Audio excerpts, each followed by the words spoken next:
નમસ્કાર વિદ્યાર્થી મિત્રો, આજના લેક્ચરમાં હવે આપણે વખાર વિશેની ચર્ચા કરવાની છે। ઉત્પાદન થયા પછી ઉત્પાદિત માલનું વેચાણ કે વપરાશ તરત જે થઈ શકતો નથી, તેથી તેનો સંગ્રહ આવશ્યક બને છે। મિત્રો, કોઈપણ ફેક્ટરી, કોઈપણ મેન્યુફેક્ચરર છે એ હંમેશા બલ્કમાં ઉત્પાદન કરતા હોય છે, મોટા જથ્થામાં ઉત્પાદન કરતા હોય છે। તો જરૂરી નથી કે વસ્તુઓ જે છે એ તરત જ વેચાઈ જવાની છે। ઓકે, તો માર્કેટની અંદર જેમ જેમ એ વસ્તુની ડિમાન્ડ હશે એમ એમ એ સપ્લાય કરતા રહેશે। તો ત્યાં સુધી એ વસ્તુને સ્ટોર કરવા માટે શું કરવાનું, એના માટે કંઈક અલગથી વ્યવસ્થા કરવી પડે, બરાબર છે। કારણ કે જો એનું સ્ટોરેજ જે એની પાસે અલગથી ના હોય તો એ વસ્તુને એને ફેક્ટરીમાં કે ગમે ત્યાં રાખવી પડે। તો ફેક્ટરીમાં તો રોજબરોજ નવા બીજા વસ્તુઓ કેટલી બનાવવાની આવતી હોય, તો આવી બનેલી વસ્તુઓને સ્ટોર કરવા માટે કે એક અલગથી એક ડિપાર્ટમેન્ટ અથવા તો એક અલગથી જગ્યા જે છે એ એની સગવડ જે છે જે તે કંપનીને ફેક્ટરીને કરવી પડતી હોય છે મિત્રો।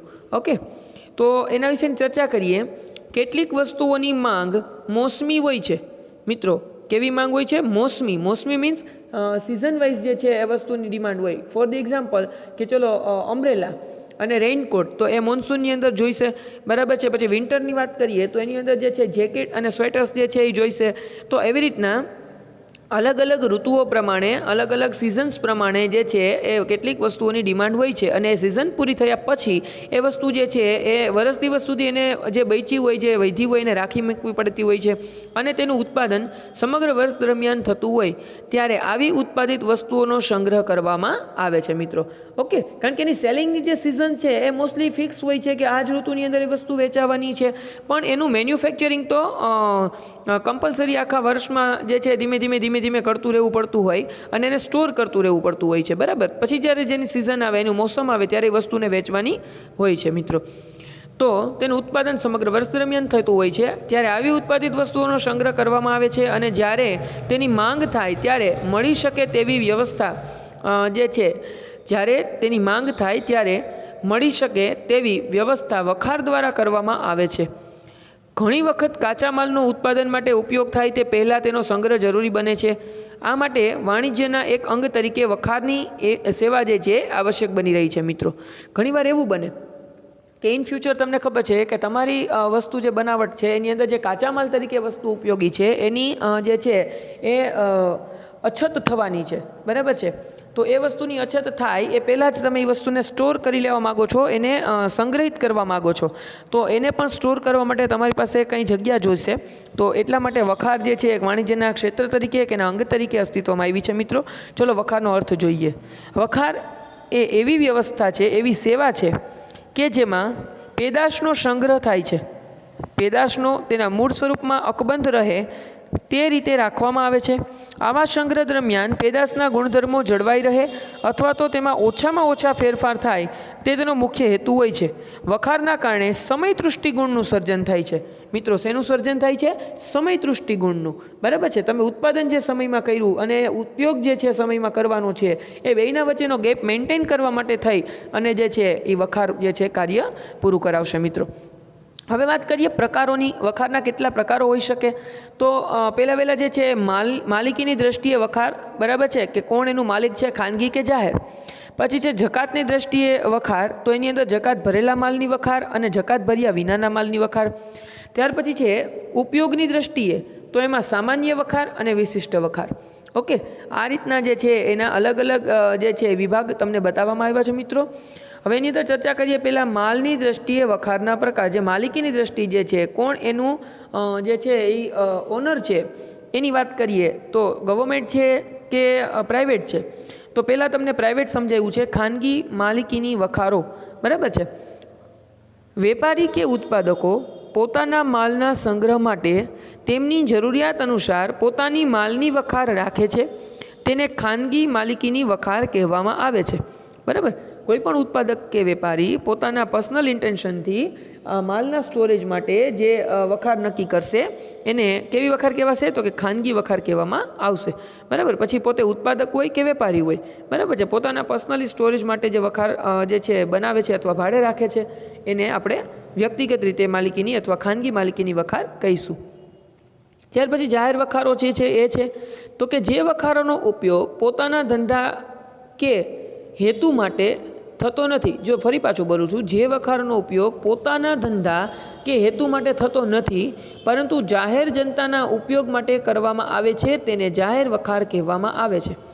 આ વખારોની માલિકી પણ અંગત વ્યક્તિ કે સંસ્થાની હોય છે. મિત્રો જો અહીંયા એક વસ્તુ ખૂબ સમજવા જેવી છે. આપણે ખાનગી અને જાહેર એટલે સામાન્ય રીતે સરકારી અને પ્રાઇવેટ એવું જ સમજતા હોઈએ છીએ, પણ અહીંયા કંઈક અલગ કન્સેપ્ટ આપ્યો છે. તમે પોતાના ધંધા કે વ્યવસાય કે ઉત્પાદનને સાચવવા માટે વેપારી હોય તમે છો અને તમારે તમારા ગુડ્સને જે છે એ સાચવવા માટે વખાર રાખો છો, અથવા તમે ઉત્પાદક છો તો તમારા માલને સાચવવા માટે તમે વખાર રાખો છો, તો એ વ્યક્તિગત થયું. પણ તમે સ્પેશિયલી વખારો બનાવી છે, તમારે કોઈ ઉત્પાદન સાચવવાનું નથી તમારું પોતાનું એમાં, તમારે કોઈ તમારી વેપારી વસ્તુ સાચવવાની નથી એમાં, પરંતુ તમે એને રેન્ટ પર આપવા માટે, ભાડે આપવા માટે થઈને સ્પેશિયલી વખારો બનાવી છે, તો ત્યારે એવી વખારોને જાહેર વખાર કહેવામાં આવશે. આની પણ માલિકી અંગત અને વ્યક્તિગત કોઈ વ્યક્તિની જ છે મિત્રો, પણ એનો ઉપયોગ જે છે એ પોતાની વસ્તુને સંગ્રહ માટે કે સાચવવા માટે કરતા નથી.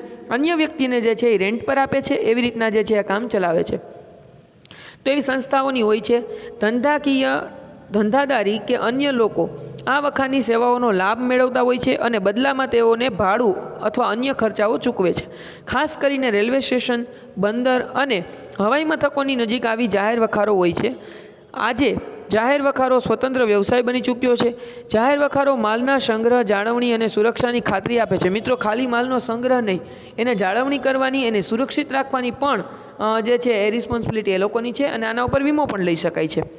જાહેર વખારો પોતાના હસ્તક મેળેલા માલની વિગતો દર્શાવતી રસીદ એટલે કે પહોંચ આપે છે. આ રસીદ હસ્તાંતરણીય હોય છે, જેથી રસીદ દ્વારા માલની લેવેચ કરી શકાય છે મિત્રો. ઓકે, હવે વાત કરીએ જકાતની દ્રષ્ટિએ વખારના પ્રકારો, જેની અંદર પહેલું છે જકાત ભરેલા માલની વખાર. આયાત કરેલા માલ ઉપર આયાત જકાત ચૂકવ્યા પછી તેને નિર્ધારિત સ્થાને લઈ જવા તાત્કાલિક વાહન વ્યવહારની સેવા ઉપલબ્ધ ન હોય ત્યારે બંદરો, હવાઈ મથકો અને સરહદી વિસ્તારોમાં જકાત ભરેલા માલનો સંગ્રહ કરવા માટે જાહેર વખારોની સેવા મળી શકે છે.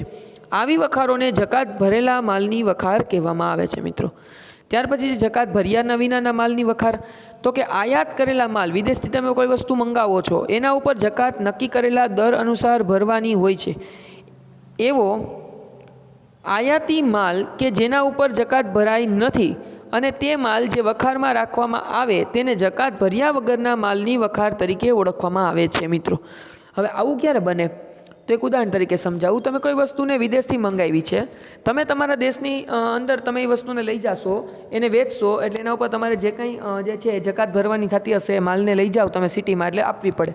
હવે તમે જે ને આ વસ્તુ મંગાવી છે તમે તમારા સિટીમાં વેચવા માટે નથી મંગાવી, તમે બીજેથી જે છે એક્સપોર્ટ કર્યું છે, ઇનપુટ કર્યો છે અને હવે તમારે પાછું એને બીજે એક્સપોર્ટ કરી દેવાનું છે, બરાબર. ઉદાહરણ તરીકે કોઈ અન્ય દેશમાંથી તમે ખરીદી કરી છે અને તમારે બીજા અન્ય દેશને એ મોકલી આપવાનું છે, વેચી દેવાનું છે. તમારા દેશમાં તમારે એનું સેલિંગ કરવું નથી, તો તમે તમારા સિટીમાં એ વસ્તુને લઈ જઈ અને એના ઉપર જકાત ભરશો નહીં. શું કરશો? જો અહીં બતાવ્યું છે તમને કે આવી કોઈ જાહેર વખારો જે છે એની તમારા ગોડ્સ જે છે, તમારા માલ જે છે એને તમે સ્ટોરેજ કરી દેશો. જે સ્થળે માલ આયાત થતો હોય તે જગ્યાએ આવી વખારો જોવા મળતી હોય છે. બંદરો અને સરહદી જમીન વિસ્તાર જ્યાંથી માલની આયાત નિકાસ થતી હોય તેવા વિસ્તારોમાં આ પ્રકારની વખારો આવેલી હોય છે. જ્યારે આયાતકારે માલની પુનઃ નિકાસ કરવાની હોય ત્યારે માલનું વર્ગીકરણ અને પુનઃ પેકિંગ વગેરે સગવડો ઉપલબ્ધ બને છે. માલના મૂળ સ્વરૂપમાં કોઈપણ પ્રકારનો ફેરફાર કરવામાં આવતો નથી. આવી વખારો પુનઃ નિકાસ માટે આશીર્વાદરૂપ બને છે મિત્રો, બરાબર. મેં તમને જે સમજાવ્યું એ જ કીધું કે નહીં, કે તમારે તમારા દેશમાં માલ વેચવો જ નથી, તમે બીજેથી લીધો છે ને તમારે બીજે જ વેચી દેવાનો છે, બરાબર. તો એવા સમયે દેશની અંદર લઈ જઈને જકાત જે છે તમારા સિટીમાં પ્રવેશ કરાવો તો જકાત ભરવી પડે, આવું ન કરવું પડે એટલા માટે ત્યાં ને ત્યાં એને સ્ટોર કરી અને એમાં પેકિંગમાં ચેન્જ કે જે કાંઈ વોટેવર ચેન્જ કરવાના હોય એ કરી અને ફરી પાછો એકવાર માલને એક્સપોર્ટ કરી દેવામાં આવશે. હવે વાત કરીએ ઉપયોગની દ્રષ્ટિએ વખારના પ્રકારો. તો સામાન્ય વખારો જે માલના સંગ્રહ, જાળવણી અને સુરક્ષા માટે ખાસ અથવા ઓલાયદી સેવા ન આપવી પડે તેવો માલ રાખવાની વખારને સામાન્ય વખાર કહે છે મિત્રો. એટલે કે કોઈ સેન્સિટિવ વસ્તુ નથી, કોઈ બગડી જાય એવી વસ્તુ નથી, કોઈ ખૂબ સાચવવી પડે એવી કોઈ વસ્તુ નથી, બરાબર છે. સામાન્ય વસ્તુઓ જે છે, ધારો કે વાત કરીએ આપણે સામાન્ય વસ્તુઓની અંદર, તો જનરલી યુઝમાં આવતી હોય, ધારો કે ઉદાહરણ તરીકે વાત કરીએ કે કોઈ હાર્ડવેર છે, બરાબર. તો હાર્ડવેરની વસ્તુઓ જે છે બધી રાખવાની હોય તો એના માટેની વખાર રાખી હોય એણે, બરાબર છે, ગોડાઉન રાખ્યું હોય તો એની અંદર કોઈ વિશિષ્ટ એની જાળવણી કે કોઈ રાખવાની જરૂર હોતી નથી. હા, વખાની અંદર નોર્મલી કોઈ ભેજ કે આ કે તે કે ના આવતું એ જોવું પડે, તો એ તો જનરલી બધામાં જોવું પડે, બરાબર. બાકી તો કોઈ પણ વસ્તુને નુકસાન થવાનું છે, પણ બીજી કોઈ વિશિષ્ટ જે છે એની જાળવણીની જરૂર હોતી નથી, તો એના માટે સામાન્ય વખાર છે. આ વખારો લગભગ બધા જ પ્રકારના આકાર, કદ, વજન અને સ્વરૂપમાં માલને રાખવામાં આવે છે. આ પ્રકારની વખારો મોટા પ્રમાણમાં જોવા મળતી હોય છે મિત્રો. હવે વાત કરીએ વિશિષ્ટ વખારોની, તો કે જે માલના સંગ્રહની જાળવણી અને સુરક્ષા માટે ખાસ અથવા તો અલાયદી સેવાઓ આપવી પડતી હોય તેવા માલને રાખવાની વખારને વિશિષ્ટ વખાર કહેવામાં આવે છે. જેમાં ફટાકડા, ઝેરી રસાયણો, રાંધણ ગેસ, પેટ્રોલ જેવી વસ્તુઓના સંગ્રહ, જાળવણી અને સુરક્ષા માટે વિશિષ્ટ વખારો અનિવાર્ય બને છે. પેટ્રોલિયમ પદાર્થો માટેની ભૂતળ ટાંકીઓ, ઝેરી રસાયણો માટે ખાસ પ્રકારની ઈંટો તેના ઉદાહરણ છે. ફળ, દૂધ, શાકભાજી જેવા નાશવંત પદાર્થો માટે કોલ્ડ સ્ટોરેજ, શીતગૃહ જેને કહેવાય ગુજરાતીમાં મિત્રો, બરાબર છે. આખા ફ્રીજ જેવડા ફ્રીઝ કરેલા રૂમ હોય, બરાબર છે, ઠંડા રૂમ હોય, એની અંદર વસ્તુને સ્ટોર કરવામાં આવે જેવી વિશિષ્ટ વખારો રાખવામાં આવે છે. આ વખારોને ખર્ચાળ છે, સુરક્ષાના હેતુસર અનેક નિયમોનું પાલન અનિવાર્ય હોય છે મિત્રો. જો આવી વખારમાં તમે ગુડ્સને સ્ટોર કરો છો તો એના રૂલ્સ અને રેગ્યુલેશન્સ જે છે એને કમ્પલસરી તમારે ફોલો કરવા પડશે.